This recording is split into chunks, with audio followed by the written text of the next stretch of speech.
আগামী 27 জুলাই থেকে শহরের ব্যস্ততম ব্লু ও গ্রিন লাইনে বাড়ছে মেট্রোর সংখ্যা, মিলবে বাড়তি পরিষেবা।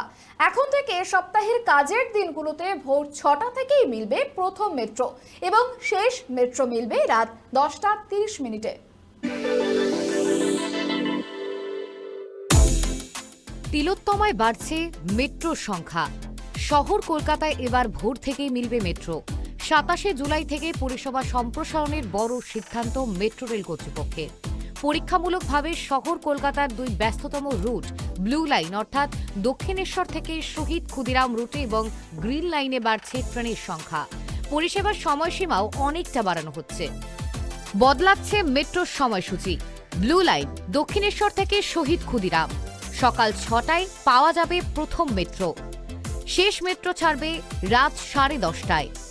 গ্রিন লাইন হাওড়া ময়দান থেকে সেক্টর 5। প্রথম মেট্রো ছাড়বে সকাল 6টায়। শেষ মেট্রো ছাড়বে রাত 10:30টায়। সোমবার থেকে শনিবার পর্যন্ত মিলবে পরিষেবা। রবিবার ব্লু ও গ্রিন লাইনে সকাল 9টা থেকে রাত 10:30টা পর্যন্ত পাওয়া যাবে মেট্রো। রাত 9:25 পর্যন্ত ব্লু ও গ্রিন দুই লাইনের প্রতিটি স্টেশনে খোলা থাকবে টিকিট কাউন্টার। তবে শুধু সময়ই বাড়ছে এমনটা নয়, বাড়ছে মেট্রো সংখ্যাও। যাত্রীদের উপচে পড়া ভিড় সামলাতে ব্লু ও গ্রিন দুই রুটে ট্রেনের সংখ্যা বাড়ানোর সিদ্ধান্ত। বাড়ল দৈনিক ট্রেনের সংখ্যা। ব্লু লাইন সোম শুক্রবার 260-এর বদলে চলবে 272 ট্রেন। শনিবার 246-এর পরিবর্তে 258 মিলবে মেট্রো।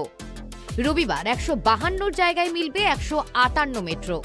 গ্রিন লাইন সোম শুক্রবার 228-এর পরিবর্তে চলবে 236 ট্রেন। শনিবার 204-এর বদলে মিলবে 212 মেট্রো। রবিবার 108-এর জায়গায় 111 মেট্রো পরিষেবা চালু থাকবে। বারবারই মেট্রো পরিষেবার সময়সীমা বৃদ্ধির দাবি করছিলেন যাত্রীরা। সেই দাবি মেনে মেট্রো কর্তৃপক্ষের এই সিদ্ধান্ত, যার ফলে যাত্রীরা অত্যন্ত উপকৃত হবেন এবং সে বিষয়ে আর কোনো সন্দেহ নেই।